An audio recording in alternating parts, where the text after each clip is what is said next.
and also an influencer, Harpreet Suri, who's a mom blogger, and Karishma Swaroop, who's a sex positivity influencer.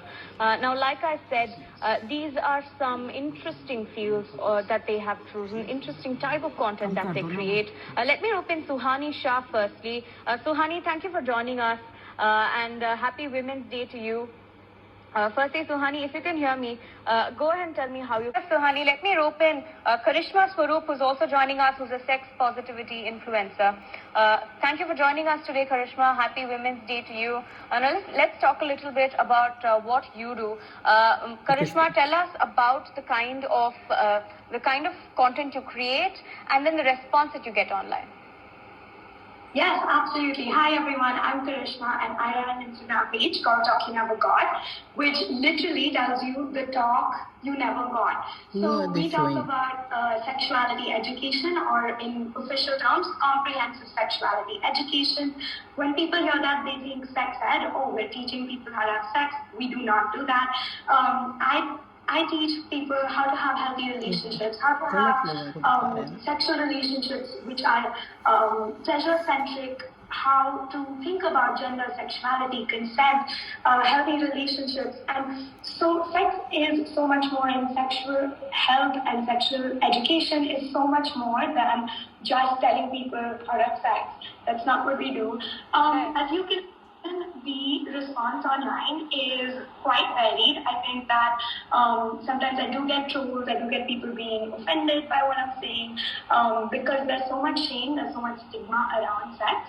But I'm also very encouraged by the overwhelming positive response that there has been, because it is a talk nobody ever got, whether it was in school, whether teachers, parents.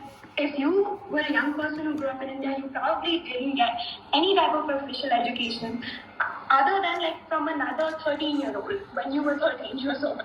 And 13-year-olds are not good official sex educators. And so I feel like the response has been overall very, very positive as well.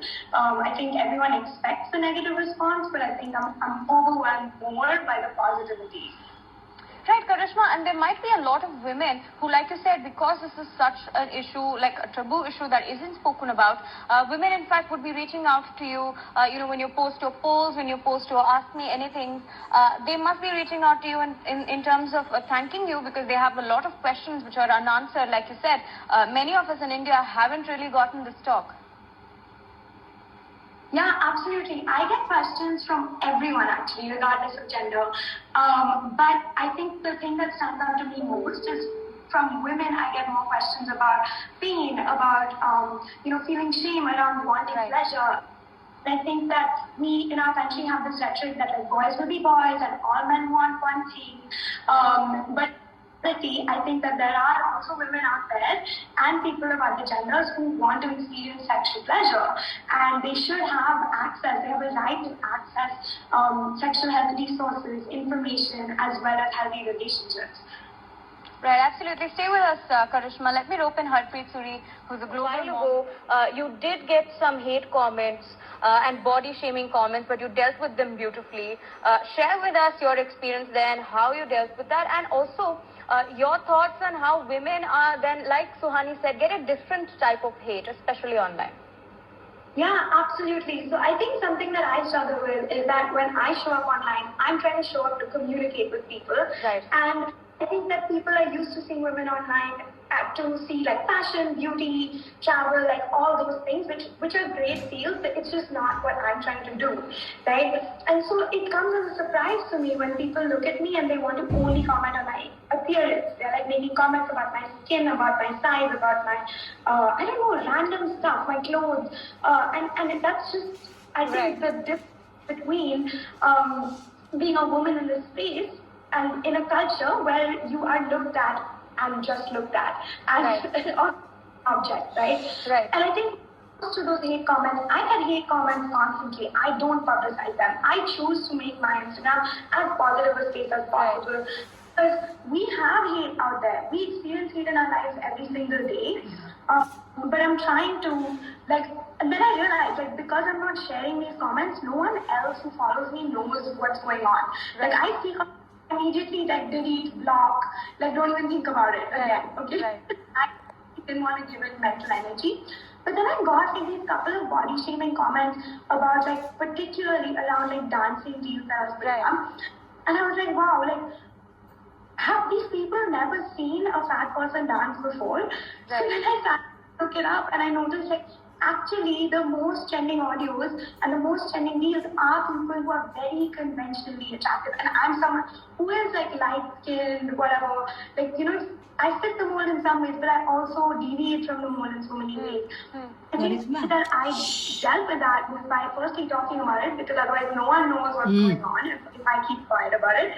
But secondly, like believing that this is why the work that I do really needs to be done. Where like I'm talking about sex ed from an inclusive perspective, where we're thinking about things like appearance, like gender, the disproportionate impact of some of these types of discrimination, depending on your gender, because in a patriarchal society.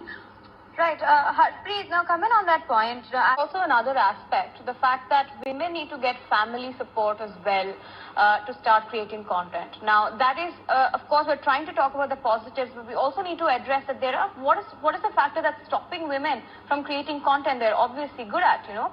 Like Suhani said, some of them are afraid to come out and create content. Now, do you think family support is lacking in some way, in some areas for women, where, you know, and we also are dealing with a generation that may not really understand what content creation or being an influencer is, so creating videos online might be scary. So what are your thoughts on that? Yeah, I think that the biggest barrier is not women being afraid of posting, but of the systems that are making it really difficult for women to show up. The fact that I post something and that I'm going to get troll messages, that I get inappropriate photos, texts, all sorts of things. It is the systems, it is men, honestly, if I'm being completely honest. Also families, like I'm really, really lucky to have the support of my family, but not everyone out there, like you said, understands content creation as a profession. And I think because influencing or content creation is a very woman-dominated space, it is undervalued. There will be so many out there who will want you to do work for free, and I think that a lot of content creators, especially who are women, are taken for a ride. Like there will be, I can see some nodding going on here from my co-panelists, but it is honestly like a gender thing. It is a gender thing, and we've seen how like negotiating salaries and stuff in the corporate world, women do get paid less than men just because men like ask for more, and also because systems are geared towards paying. Right. And I think similarly with content creation, it is objectively more difficult for a woman to be taken seriously professionally, but also for influencing as a category to be taken seriously because of how women dominated it is. Right, and so there's a double barrier there, right, Karishma? Because of course the wage gap exists, but then seeing it in the content creator space as well, which is supposedly an open and free space to make money through brand deals. Let me open Harpreet Suri on that point. Harpreet, now when you're talking about brand deals for content creators and influencers, do you again feel that women are not taken seriously like Karishma said, and then they're given a lesser a lesser price for a post, or they're given a bad sort of package when it comes to brand deals? You will not value yourself. Nobody, no brand will. It might be any. In brands work with me, top brands where I put my foot down and say that I'm not going to negotiate. It's a brand deals. And do you think the first thing is to unlearn everything that you're taught in terms of valuing yourself? It's okay to ask for a higher salary. It's okay to ask for a higher and a better deal with brands. Is that what you feel? And do you think women are doing that, in fact? 100%. And I listen to so many other influencers. As more women, in fact, come into the content creation space, women are showing support and not being hostile, as they are fitted out to be. The cat fight that is usually talked about isn't happening. How surprising! Yeah, I think the cat fight was invented by the patriarchy to pit us against each other. Because I have not worked with any content creator ever, especially in the sex ed space. Like in the sex ed space, there's not a lot of us. There's maybe 10, 20 of us total in all of India. and everyone is either a woman or someone non-binary, and everyone's out here to support each other. Like, we literally have a group chat, we will message each other, we ask each other like, oh, you worked with this person, how was it? Like, can we do a live together? Can we make content together? And I think there's so much learning that happens. I feel like I would not have even started my page if Dr. Futrell, Dr. Tanaya had not replied to my DM way before I had a page. I messaged her and was like, hey, I really want to do sex ed in India, what do you think? And she was like, oh, why don't you start a page? And I was like, no chance. That's not something I ever do. And it's literally because people like her are out there.